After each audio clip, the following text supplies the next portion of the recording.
Hello guys! Welcome to my vlog! Kung wala pa mo nakasubscribe sa akong YouTube channel, please like, share, and subscribe. And hit the notification bell para ma-notify mo sa tanan na ko mga video na ipang-upload. For today's video guys, naguna ko kung sa akong angay lutuon. Transform sa ata. Okay, 1, 2, 3, go! Wow! So okay, di ana lami man di ikaon og unsa ron? Unsay kauno nato? Inunon nga isda. So hiwaon nato ang isda kay dako raman siya. Di siya masibo sa ato ang kaha. So atong hiwaon katulo ng atong isda nung gahiya man din ng isda ani. Actually iya mga tunok may gahi. Ginoo ko. So na-struggle si Mother Anna. Pero sige lang, carry lang na. Kada ko pa na sa itong kutsilyo, di na mahiwa. Oy, na dok-dok. Hiwa, good Mother. Wow, with effort si Mother. Diba? Lami maguna siya nga isda mo nang ganahan. Diyo ko nga isda. Mahala na magtad-tad-tad pa ko na niya. Okay, diba? So, kinalabasan yun na siya. Uy, lami, chay kayo, ikaw no isda nga labas. Din inununan pag yun. So, kinuo ko, lami, kayo, isagol. Ibahog sa kanon ang inunon.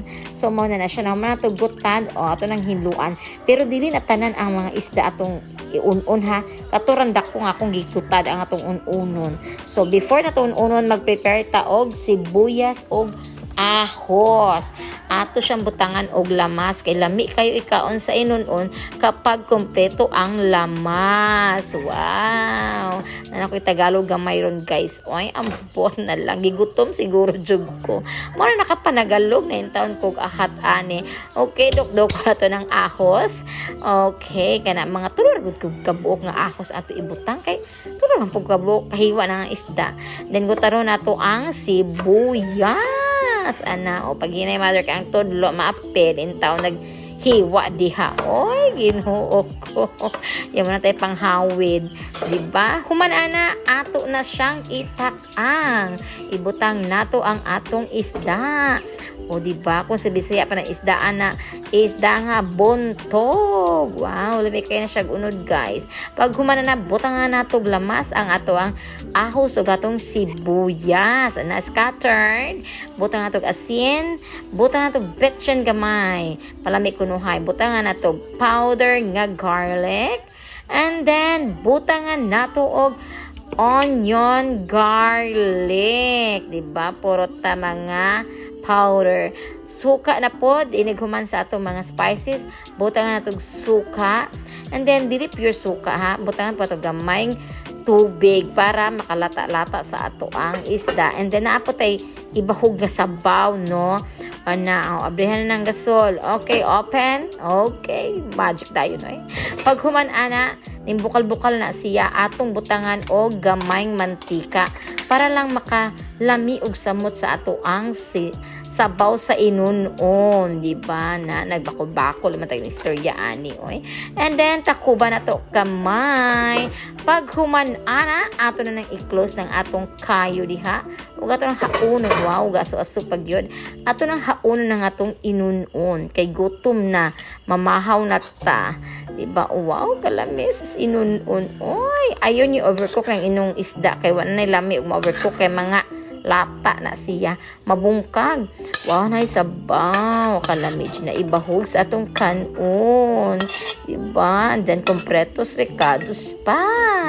Okay, pag human ana mangaon na kita. Okay, nana po na akong kanon nga murag bahaw pero di na siya bahaw kay mao lagi nakadlawon pa na siya gidung agmaunang mura siya bahaw porma.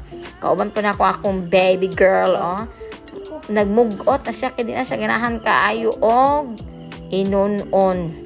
Ang ganahan anak niya pansit canton pero ganahan na lang po siya kay ako may nagluto wala siya mahimo. O diba nagbahog na si Mother sa iyahang kanon og sinabaw sa inunon. Wow, kalami. Hungit na diha Mother oy mga G sa kunuta oy kay magpasalamat ta sa grasya ang gihatag sa Ginoo nato kadadlaw. Human ana kaon na ta. Tilawe ko no? Tilawe tuli. Lami. Lami kaayo. Mura siya gainom og bakal. ginalamian yun na siya hungit. Wow, kalami sa hungit na sa sobra niyang kagutom wala niya tangtangi ang apron pero hungit. Wow, lami kayo oy. O di ba kalami sa akong kaon ana o. Pasa inun-un jud kinalamian jud ikaon na laman. Bawa ambot na laman oy. Nakaibaw pa mo mga guys nga sa panahon pa sa ako mang lolo ang nang mangisda sa una. Ang inun-un jud nga isda ang kinasayunan nga lutuon o kinalamian lutuon at gawas pa diha ang inun-on is ma-preserve ni mugdugay. Mao nang ganahan sila ginun-on kay everyday nga wala kay sudan ang inunon, pwede nimong initon. Inighuman sa di na kaganahan sa inunon, pwede nimo siyang prituhon. O di na pagkaganahan nga pinirito ang inunon, pwede na po di mo siyang sabon, di ba? Daghang pamaagi ang inunon nga para lang malami sa imo ang plato, di ba? Nag-storytelling na hinuon ko. So, before anything else, guys, that's for today's video. Salamat sa paglantaw sa akong video. And this is your Mommy Bisaya telling that bahalag pobre basta kay hilas. Thank you. Bye. Mwah, mwah, mwah, mwah.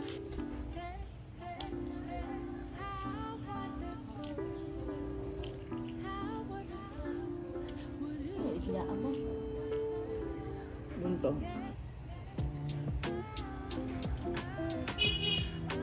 Ito ako.